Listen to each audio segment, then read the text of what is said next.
this is following up with Strickland when he gets up there and tells this reporter when he's asking a question saying, hey, would you be okay if your son was gay? So you never want to be a grandfather. I don't have a problem with that. And he says, just 10 years ago when he asked him about Bud Light, he says 10 years ago being transgender was a mental disorder. Yeah. What happened to you? What's wrong with you guys, right? And then he asks the question, I believe it may be the same reporter, maybe it's another person, asks Dana this question. Go ahead and play the clip. I could tell from the volume. You obviously give a long leash to your fighters about what they can say when they are up there with a UFC microphone. According and you are to the getting into reporter, they're territory of dogs. homophobia, transphobia. Like, is there? I don't give anybody a leash. Well, I'm saying you. A leash? I'm like free speech. Control what people say. Going to tell people what to believe. Going to tell people. I don't fucking tell any other human being what to say, what to think, and there's no leashes. Wow. On any of them. What is your question? I was asking that question. I'll move on, though. Yeah, probably a good idea. That's ridiculous to say I give somebody a leash. Free speech, brother. People can say whatever they want and they can believe whatever they want. What a beautiful position. How is this position controversial today, Vinny? Well, controversial because think about everybody's owned. Like the NFL is owned by, all these different people, but Goodell's in front of it because they're selling to America. The fans of the UFC love that type of attitude. They love this type of guy. Did you see what Sean Strickland was? He was in Canada in front of that, the press conference.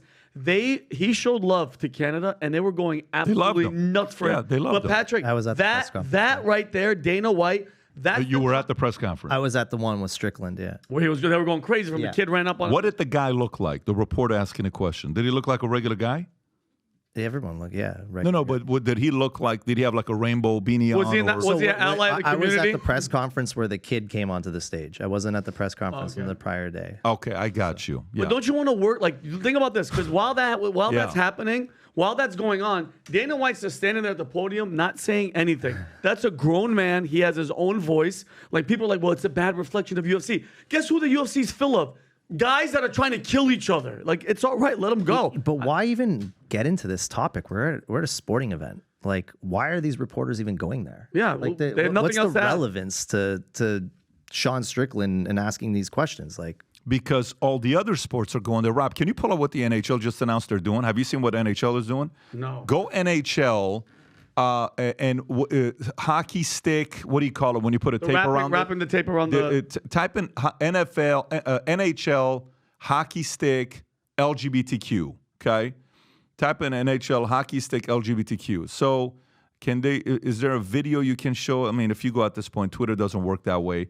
Okay, yeah, look at that. So they're putting that wrap around all of them? So then to the point where they have to sit there and talk about whether we keep this, we ban this. So every sport nowadays is trying to promote LGBTQ. So why to their eyes, the reporters' eyes, Dana, how come you are allowing your guys to talk the way they do? Because it's reckless. Sean Strickland shouldn't be talking like that. That's what the reporter's thinking about, right? Of course. So to the reporter's eyes, it's normal. They like to put a leash on people.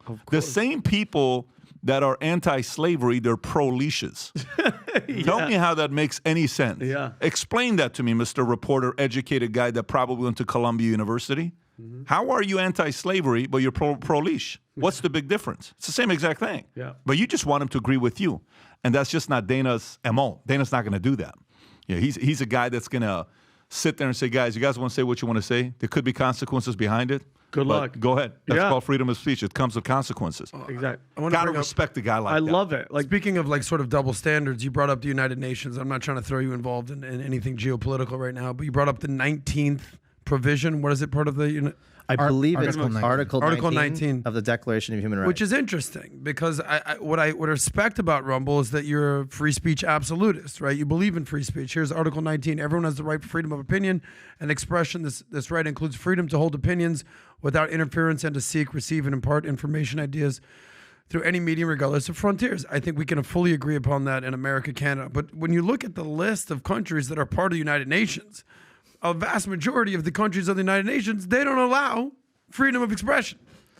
whether it's Cuba, whether it's Afghanistan, whether it's freaking in Romania. I don't know. Our friend Tate is sitting in a jail cell or is on house arrest because he can't say what he wants to say on Rumble, nonetheless. Oh, China. China, I don't know if they're part of the United Nations, no doubt. Iran, Russia. So, again, not getting you involved in geopolitics, but we're talking about double standards here and people talking out both sides of their mouth. Yeah, I wish that they lived up to this. It's a human right. That's the part that like gets me when you really realize this is like a human right.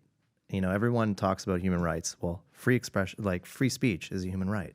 You need that. You need that for any society that's going to, you know, for any kind of society that's going to push back on anything. Like how did the civil rights movements happen? How do women's rights movements happen? It all stems from free speech.